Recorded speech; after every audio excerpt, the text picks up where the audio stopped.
becoming popular back in the 1950s during the rise of the atomic age horror film with movies like them, and then arguably reaching its crescendo as far as quality goes in the 1970s with Jaws.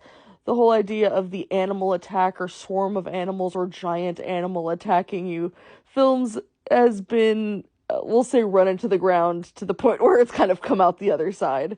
Much like slasher films based around holidays in the 1980s, there were a ton of these kind of movies with all kinds of animals attacking, from bears to sharks to snakes, worms, cats, giant bunny rabbits, basically everything. And surprisingly, it took all the way to 1988 to get to slugs. Yes, there's an infestation of man-eating slugs in a small rural community, and they are coming for you, especially if you drink alcohol for some reason.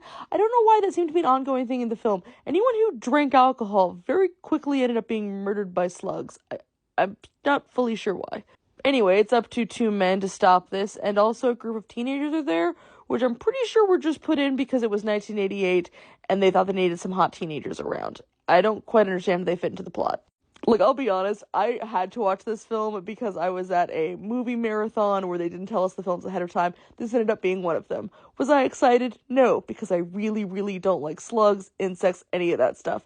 However, I cannot deny that this movie was kind of magical. With a score that oftentimes sounded like the backing track of an 80s sitcom and an abundance of rubber slugs, I'm kind of surprised this movie did sort of win me over. Granted, I did have to shut my eyes sometimes because there were just a lot of slugs in some cases, but the climax is kind of impressive, very explosive. There are some interesting choices in general, which did make more sense when I realized that apparently, even though the entire cast is American, the production was actually Spanish and a lot of it was filmed in Madrid. That's weirdly common among kind of questionable horror films from that time. Also, apparently, this movie's based on a book.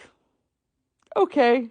Like, overall, if you enjoy yourself some fun, kind of tongue-in-cheek, knows it's sort of bad horror comedies, and you don't mind slugs, you should really check it out. I think it's actually for free on YouTube right now.